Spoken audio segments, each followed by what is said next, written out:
Орысшадан қазақшаға аудару кезінде шылауларды орын тәртібі бойынша қолдану. Қазір медиа кеңістіктегі ақпараттарды тарату жылдамдықты талап етеді.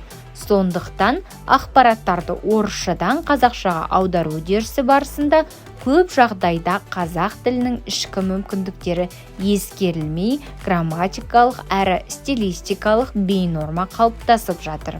Осындай бейнорманың бірі жалғаулықтардың коммуникативтік функциясына қатысты болып отыр. Бүгінгі дәрісте орысшадан қазақшаға аудару кезінде шылауларды орын тәртібі бойынша қолдану туралы айтамыз. Экранда қазақ, орыс тіліндегі шылаулар қатар берілген. И, және, мен, бен, пен, да, де, та, те, әрі.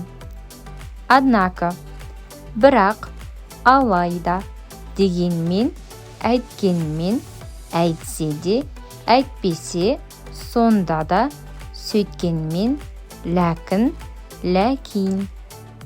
Или, не, немесе, әлде, біресе, болмаса, я, яки, кейде. Потому что, себебі, өйткені, неге десек, сөйткендіктен. До, дейін, шейін, қарай, таман, салым, тарта, жуық, таяу. О, туралы, турасында, жайлы, жайында, жөнінде, хақында, тарапты. Похоже, сияқты, секілді, тәрізді, сипатты, зәліпті, тәріздес, сықылды, тақлетті, тақлеттес, рәуішті, рәуіштес, есепті, іспетті, іспеттес, сынды, мәнзелдес. Около, шамалы, шақты, тарта, қаралы, жоқ. Экранда берілген ақпараттан қазақ тілінің шылауға бай екенін аңғаруға болады. Бірақ аударма жасау барысында шылаулардың баламасын таңдауда аса мұқият болу қажет. Сол сияқты орыс тілінде қазақ тіліндегі көптеген сұраулық шылаудың да баламасы жоқ. Тіліміздегі сұраулық шылаудың мағынасы орыс тілінде көбіне интонациямен беріледі. Қазақ тілінде сұрау интонациясымен қатар сұраулық шылау жұмсалса, орыс тілінде сұрау интонациясы ғана бар. Мысалы, сегодня приедешь? Бүгін келесің бе? Қазір ма, ме, ба, бе, папе. Сұраулық шылауларды негізгі сөзге біріктіріп жазып жүр. Бұл қате. Себебі шылау үнемі бөлек жазылады. Оның қызметі сөзбен сөзді байланыстыру. Мысалы, бүгін келесің бе? Бүгін келесің бе емес, сәлеметсіз бе? Сәлеметсіз бе емес, шаршадыңыз ба? Шаршадыңыз ба емес, маме, ба, бе, папе қосымшасы сөзге бірігіп жазылса, онда ол сұраулық шылау емес, болымсыз етістіктің формасы болады. Мысалы, бүгін жаңбыр жауды, бүгін жаңбыр жаумады.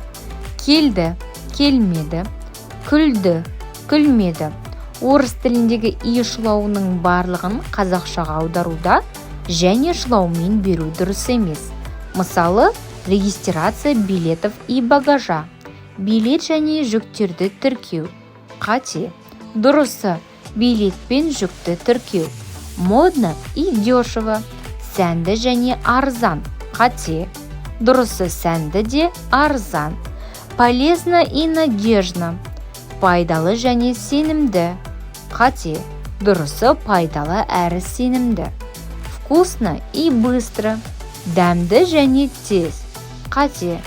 Дұрысы, дәмді әрі тез. Келесі мәселе және мен жалғаулықтарының грамматикалық қызметі жөнінде. Себебі бұл екеуінің синтаксистік қызметі екі басқа. Бір қарағанда екеуі де ыңғайластық қатынастағы жалғаулық болғанмен атқаратын функциясында айырма бар. Біріншіден, мен жалғаулығы тек сөзбен сөзді ғана байланыстыратын болса, және жалғаулығы әрі сөз бен сөзді, әрі сөйлем мен сөйлемді байланыстыра береді. Екіншіден, және мен жалғаулықтарының сөз бен сөзді байланыстырудағы мүмкіндігі де бірдей емес. Мәселен, мен жалғаулығы өзара сабақтас, жуықтас, үйлес келетін сөздер, бірыңғай мүше, арасын байланыстырады және ондай сөздер көбіне зат есіммен заттанған сөздер болады. Әке мен бала, тау мен тас, тағы басқа. Және жалғаулығы бірыңғай мүшелерді бірінен бірі бөлектеп, олардың мағыналарын ерекше логикалық екпінмен айту үшін қолданылады. Қараңыз, сөз және шеберлік, сөз және сезім, уақыт және әдебиет. Мысалы, қызметтік көліктерге арналған гараж бен қазандық салынған. Дұрысы және. Бұл сөйлемде бірыңғай бастауыштарды байланыстыратын шылаудың синтаксистік әлеуеті есепке алынбай, салдарынан қазандық та қызметтік көліктерге арналған болып шыққан.